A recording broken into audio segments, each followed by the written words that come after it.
Сәлем достар, бестің шайіне дәмді, өте нәзік кететін медовик тортын дайындаймыз. Ол үшін видеоны соңына дейін қарап көріңіздер және жасап көруге кеңес беремін. Ең алдымен заттарымыздың барлығын алдын ала дайындап аламыз. Бізге керекті заттарымыз 4 жұмыртқа, 1 пиала құмшекер, 200 грамм сары майымыз бөлме температурасындағы еріген және електен өткізіп алған ұнымыз қажет, 4 ас қасық бал керек, шым-шым тұз керек, жарты шай қасық ас содасы қажет және мен бұл жерде қамыр қопсытқышты қоюды ұмытып кетіппін. 1 шай қасық қамыр қопсытқыш қосамыз. Ең алдымен таза құрғақ ыдысымызға 4 жұмыртқамызды салып араластыра отырамыз. Венчиктің көмегімен, егер сіздерде венчик болмаса, миксер немесе шанышқыда болады. Оның үстінен 1 пиала құмшекерімізді қосып, шекеріміз ерігенше жақсылап араластырып аламыз. Бұның үстінен еріген сары майымызды қоссаңыздар да болады алдын ала. Мен бұл жерде қоспадым.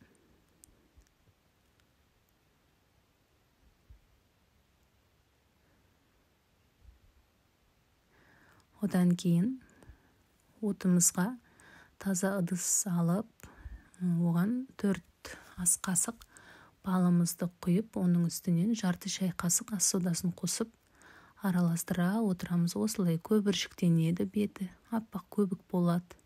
Сіздер бірақ араластырып отыруды ұмытпаңыздар. Бұның түсі қазір өзгереді. Қоңыр түс болғанша араластыра отырамыз осылайынан.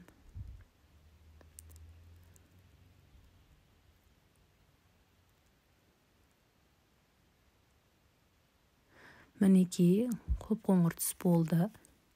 Енді осыны ыстық күйінде жаңағы жұмыртқамыздың үстіне құямыз. Жұмыртқамыз пісіп кетеді деп уайымдап қажеті жоқ. Құйғаннан кейін лезде араластыру керек. Негізі алдын ала сары майымызды да қосып қойсаңыздар болады. Мен сары майды кейіннен қостым. Балымыздың үстінен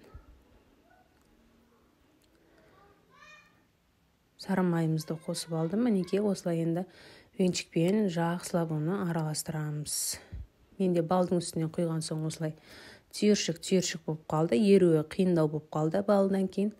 Сіздер бал құяр алдын да сары майыңызды құйып жақсылап араластырып алыңыздар.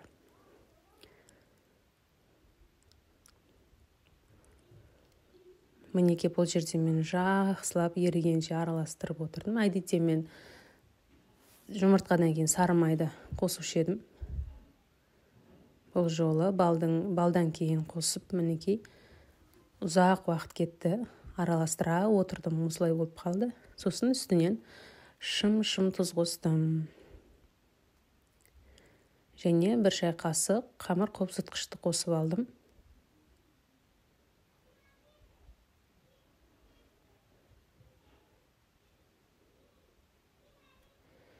Енді үстінен електен өткізіп алған ұнымды қостым. Ұнда мен көз мөлшермен қостым бұл жерде. Арнайылап мен грамдап өлшеген жоқпын.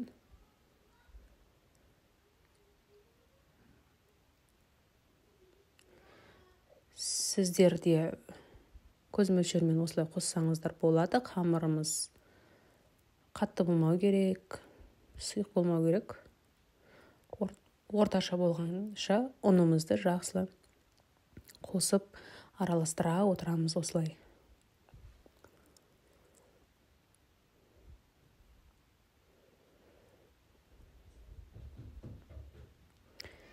Менде бұл жерде ұным 3 стақандай ұн кетті.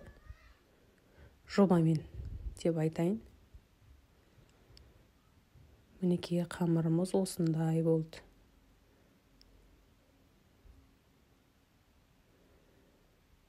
Кішкене тағы да ұн қосып жібердім.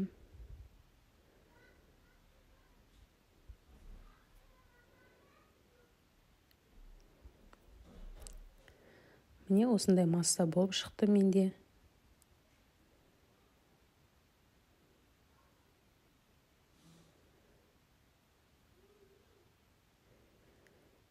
Енді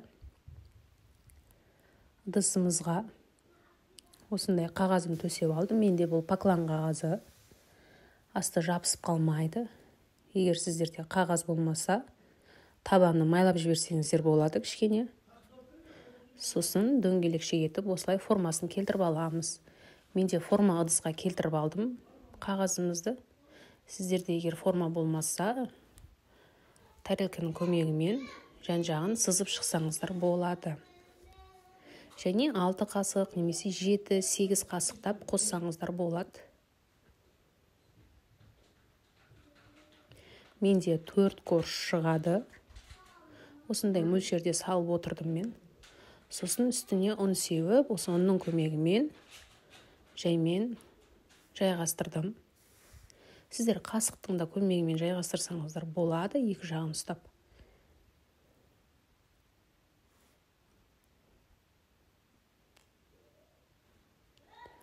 Ұнның көмегімен барлығын тегістеп шықтым.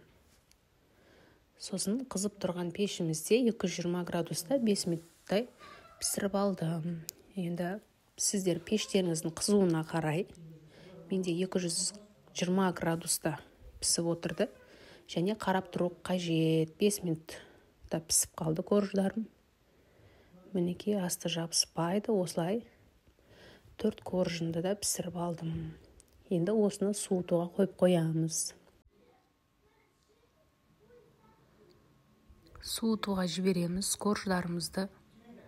Жақсылап суу керек, жылы күйінде де болмайды. Енді корждарымыз суығанша кремін дайындап аламыз. Бөлме температурасында еріген 100 грамм сары майымызды алып, оның үстінен 270 грамм қоюлатылған сүт, яғни сгущенкамызды қосып алдым. Сіздер вареный сгущенкамен алмастырсаңыздар да болады. Мен үйдегі бар затты пайдаланып жасап жатырмын бұл жерде. Венчиктің көмегімен жақсылап араластырып аламыз. Міне корждарымыз суыды. Енді осындай кольцоның көмегімен тегістеп шығамыз. Егер сіздерде кольцо болмаса, тарелканың көмегімен шет-шетін пышақпен кесіп шығыңыздар. Жан-жағын алып қоямыз, ол бізге бетіне себуге қажет. 4 корж болды. Мінекей енді ыдысымыздың үстіне кольцомызды қойып, ең алдымен бір коржымызды осылай төсеп аламыз. Оның үстінен крем жаға отырып, бір-бірінің үстіне қойып отырамыз. Кремін жақсылап жағып шығасыздар. Сосын оның арасын осындай тіс шұқығышпен тесіп шықсаңыздар болады. Сонда кремі сіңеді.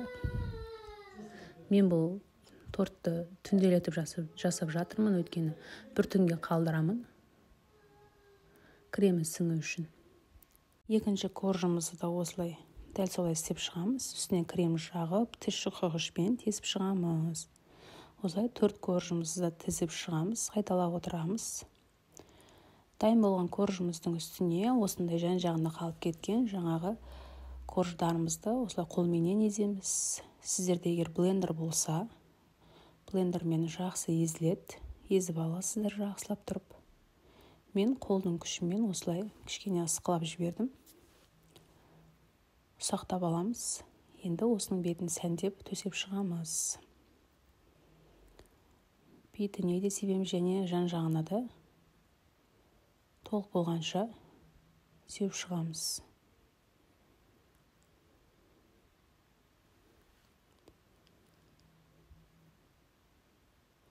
Шаймен өте дәмді кетеді. Бұны бір күнде тауыстып қойдық. Ертесіне қалған жоқ бұл медовигім. Тамы керемет боп шықты. Мінекей, таңертең мен бұл кескенім. Таңертең балаларыма бердім. Тамы керемет болды. Нәзік болды. Сіздер де жасап көріңіздер. Мінекей, арасында кремдер осылай сіңіп тұрады. Өйткені бір түнде тұрды менің тортым. Сіздерге егер видео ұнаса, лайк басып қолдап кетіңіздер. және жасап көруге кеңес беремін. Рахмет назарларыңызға.